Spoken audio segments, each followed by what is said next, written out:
After the 7th of October, everything changed. And we have to take down the mosque. Whatever was cannot be in the future. If we want a different future, a future of maybe coexistence, that we'll be able to live here securely, things must change, and it starts with UNRWA. Knesset member Sharon Haskell created the caucus to reform UNRWA 9 years ago. UNRWA is an organization of the United Nations that is a complete cover-up for Hamas activities. And terrorist activities. Hamas has taken over this organization. They are inciting and educating children to violence and hatred. They're teaching them martyrdom, how to be child soldiers. That's their education system. It's based on radical Islam. In caring for so-called Palestinian refugees, its website states, UNRWA, or the United Nations Relief and Works Agency's services include primary and vocational education, primary health care, relief and social services, and camp improvement. Refugees live in Jordan, Syria, Lebanon, the West Bank, and Gaza Strip. We need to understand that UNRWA is not an organization that provides education and welfare and health care. That's merely the facade. It's an organization that has two deep roles. One is to ensure that the conflict from 1948 remains an open case, and therefore that there is a permanent question mark on Israel's very existence, creating a generation after generation of Palestinians who believe that one day Israel will not exist. Dr. Anat Wilf says that's why the Palestinians have been kept as refugees, believing that one day they'll win the 1948 war. And she adds, UNRWA relieves Hamas of any humanitarian responsibility. That was confirmed by a senior Hamas member who said the tunnels are meant to protect Hamas from planes, and it's a responsibility of the UN to protect the people. There's a generation that does not know that UNRWA was started in order to undermine the state of Israel.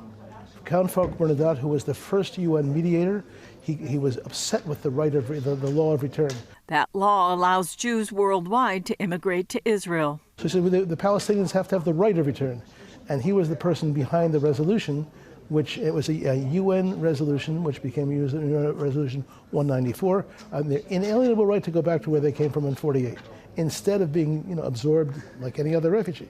David Bedin started Israel Behind the News to expose teachings and practices going on inside UN facilities in Gaza and the West Bank. We have been through 1,000 school books used by the Palestinian Authority and UNRWA. We were offered by a prominent rabbi $10,000 for a research grant to find anything for peace. I said, look, I'd like to have your money, but it doesn't exist. And we went through those 1,000 books. It is one system, not for hatred, but for murder. Bedin says although his organization produced 24 films and research projects over the years, people didn't believe it until October 7th. What we filmed along the Gaza border and also in Judea Samaria were children being trained to murder in their summer camps, kidnappings, rapes, firing on IDF vehicles, etc. Now they're listening. Knesset member Simcha Rotman says Israel is stuck with UNRWA and will need to take care of it. But the fact that countries that object to terror, that do not see any reason and would look in a very harsh way on anyone who will try to educate people to murder their own children in a school system should look the same on UNRWA. He says UNRWA funding needs to stop. So the fact that UNRWA gets money from the US, from other countries, as a donation, and this money supports terror, actively supports terror, needs to stop. There is no excuse for educating for terror. There is no excuse for facilitating the next October 7th. Wilf says, unfortunately, Israel cooperated with UNRWA for years, thinking it was a moderating force. Israel has to do a 180 and declare quite clearly that it will no longer cooperate with UNRWA. UNRWA provides no benefit, and no country that is a friend of Israel should give any money to UNRWA. UNRWA has become an international brand just like the United Nations has become an international brand, and it is one of the greatest deceptions of modern political history. The United Nations is a hornet's nest of Jew hatred, is a hornet's nest of deception, is a hornet's nest of terror-supporting policies and organizations. Dan Diker of the Jerusalem Center for Public Affairs says Gaza has become a forward base for the Iranian regime.